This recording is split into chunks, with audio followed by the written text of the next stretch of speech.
500 سال کی عبادت، ایک کٹورا پانی۔ بنی اسرائیل میں ایک بہت ہی عابد شخص تھا جس نے اپنے بیوی بچوں کو چھوڑ کر ربانیت اختیار کر لی اور سمندر پر چھپر بنا کر ایک چٹان میں اللہ کی عبادت میں مصروف ہو گیا۔ شریعت محمدی صلی اللہ علیہ وآلہ وسلم میں ربانیت اختیار کرنا جائز نہیں، سابقہ امتوں میں یہ جائز تھا۔ اللہ تعالیٰ نے اس کے کھانے پینے کے لیے چٹان پر یہ انتظام کیا کہ وہاں میٹھے پانی کا ایک چشمہ نکل آیا، وہاں اس چشمے سے اسے ٹھنڈا پانی ملنے لگا، اور وہیں انار کا ایک درخت بھی اللہ نے اگا دیا جس سے بڑے بڑے انار اس کو ملنے لگے۔ وہ روزانہ ایک انار کھاتا اور ایک گلاس پانی پی لیتا اور سارا دن اور ساری رات عبادت میں مصروف رہتا۔ اس شخص نے 500 سال کا عرصہ یوں ہی گزار دیا۔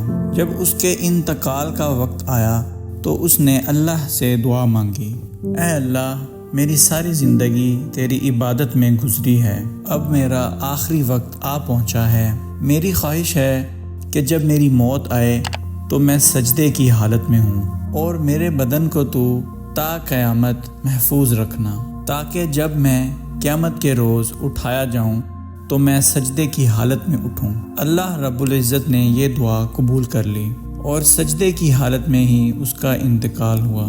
حضور اکرم صلی اللہ علیہ وآلہ وسلم نے ارشاد فرمایا کہ آج تک اس کا جسم سجدے کی حالت میں موجود ہے، اور اس کی حفاظت کے لیے اللہ تعالیٰ نے اس کے ارد گرد گھنے درخت پیدا کر دیے ہیں۔ لوگ اس جگہ جاتے ہوئے گھبراتے ہیں۔ اگر لوگوں کی رسائی اس مقام تک ہو جاتی تو وہ مقام پوجا پاٹ کا گڑھ بن جاتا۔ اللہ تعالیٰ نے اس جگہ پر بڑے بڑے اور گھنے درخت پیدا فرما کر اس جگہ کی ہیبت لوگوں کے دلوں میں پیدا کر دی تاکہ لوگ شرک میں مبتلا نہ ہو جائیں۔ نبی کریم صلی اللہ علیہ وآلہ وسلم نے فرمایا کہ مرنے کے بعد جب اس کی بارگاہ الہی میں پیشی ہوئی تو اللہ تعالیٰ نے ارشاد فرمایا کہ اے میرے بندے، میں نے اپنے فضل و کرم سے تجھے بخش دیا، اور ملائکہ کو حکم دیا کہ میرے اس بندے کا نام جنت کے اعلیٰ مقام میں لکھ دو۔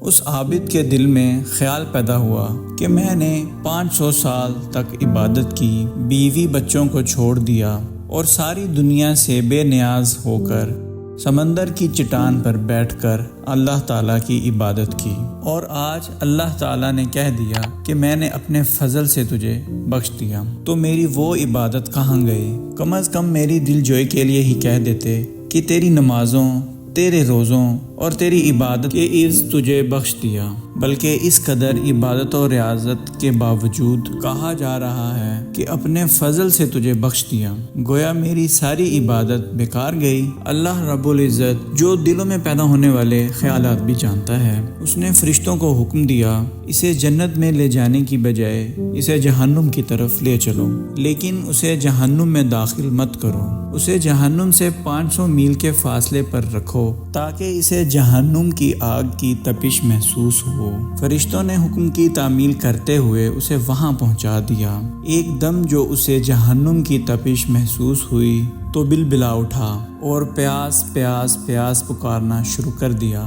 جہنم سے اسے اتنی دوری کے باوجود ایسی پیاس لگی کہ پورا جسم خشک کانٹا بن گیا۔ اسی اثنا میں ایک ہاتھ نمودار ہوا جس میں ٹھنڈے پانی کا ایک کٹورا تھا۔ یہ عابد دوڑا کہ اے اللہ کے بندے، مجھے پانی پلا، پیاس کی شدت نے مجھے بے حال کر دیا ہے۔ وہ ہاتھ پیچھے ہٹ گیا اور آواز آئی کہ یہ پانی تو تجھے مل جائے گا، مگر اس کی قیمت ہے۔ عابد نے کہا کہ کیا قیمت ہے؟ جواب ملا کہ 500 سال کی عبادت۔ عابد نے کہا کہ پھر مجھے پانی پلا دو، میرے پاس 500 سال کی عبادت ہے اور بڑی خالص عبادت ہے، اس میں کسی قسم کا نفع شامل نہیں۔ اور پھر عابد نے اپنی 500 سال کی عبادت دے کر ایک کٹورا پانی حاصل کر لیا۔ جب پینے کے بعد جان میں کچھ جان آئی تو اللہ رب العزت نے فرشتوں سے کہا اس کو واپس لاؤ۔ فرشتوں نے اسے پھر اللہ کے دربار میں پیش کر دیا۔ اللہ رب العزت نے فرمایا اے میرے بندے، اب 500 سال کی عبادت تو نے ایک کٹورے کے بدلے میں دے دی، لیکن دنیا میں جو تو 500 سال تک ایک ٹھنڈے چشمے کا پانی پیتا رہا اس کا حساب دے۔ سمندر کی چٹان پر میں نے تیرے لیے ایک انار کا درخت لگایا اور جس کا پھل تو 500 سال تک کھاتا رہا اس کا بھی حساب دے۔ تو نے دنیا میں میرے پیدا کردہ ہوا کے جتنے سانس لیے ان کا حساب دے۔ ان کے بدلے میں تیرے پاس کتنی عبادت ہے۔ ہم نے تجھے صحت دی، دیکھنے کو آنکھیں دی، سننے کو کان دیے، بولنے کو زبان دی، اس کے علاوہ ان گنت نعمتیں میں نے تجھے عطا کیں۔ ان نعمتوں کے بدلے کتنی نمازیں، کتنے روزے، کتنے نوافل لے کر آیا ہے۔ اس 500 سال کے اندر تو نے جتنی عبادت کی ہے، اس عبادت کرنے کے لیے تجھے میں نے ہی ہمت عطا کی۔ اس طاقت کے بدلے میں کتنی عبادت تیرے پاس ہے۔ عبادت کرنے کی طاقت ہم نے عطا کی، ارادہ کی طاقت ہم نے عطا کی، توفیق ہم نے دی، دانا پانی ہم نے دیا، پھر بھی تجھے یہ دعویٰ ہے کہ میں نے بہت کچھ کیا اور آج اس کا بدلہ چاہتا ہے۔ ارے تو نے جو کچھ کیا وہ تو ہماری مہربانی سے کیا، بتا تو نے اپنی طرف سے کیا کیا، اگر کچھ ہے تو پیش کر۔ یہ سن کر عابد لرز گیا اور بارگاہ الہی میں عرض کیا یا اللہ، بے شک نجات آپ کے فضل سے ہی ہوتی ہے، کسی کے عمل سے نہیں ہوتی۔ عمل کی تو یہ قیمت ہے کہ 500 سال عبادت کرے، قیمت صرف ایک کٹورا پانی۔ خواتین و حضرات، اس واقعے میں یہ نصیحت پوشیدہ ہے کہ انسان کو اپنی عبادت و ریاضت پر مغرور نہیں ہونا چاہیے۔ اگر انسان کسی قدر عبادت کر لیتا ہے تو وہ اسے اپنا کمال نہ سمجھے، بلکہ اللہ تعالیٰ کا فضل و کرم سمجھے کہ اسے اس نے اپنے دربار میں آنے کی توفیق دی۔ آپ نے سنا کہ 500 سال کی عبادت دھری کی دھری رہ گئی اور نجات کا ذریعہ صرف اللہ کا فضل ہی قرار پایا۔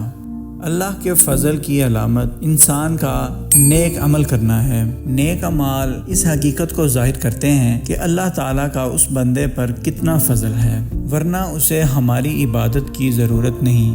عبادت ہم اپنی بہتری کے لیے کرتے ہیں، بے شک اللہ بے نیاز ہے۔ ویڈیو پسند آئی تو کہہ دیں اللہ رحیم ہے، اللہ رحم کرنے والا ہے، اور جتنا ہو سکے شیئر کر دیں تاکہ ہمارے ساتھ ساتھ ہمارے دوستوں کی اصلاح بھی ہو سکے۔ اللہ تعالیٰ اس واقعے سے سبق حاصل کرنے کی توفیق عطا فرمائے، آمین یا رب العالمین۔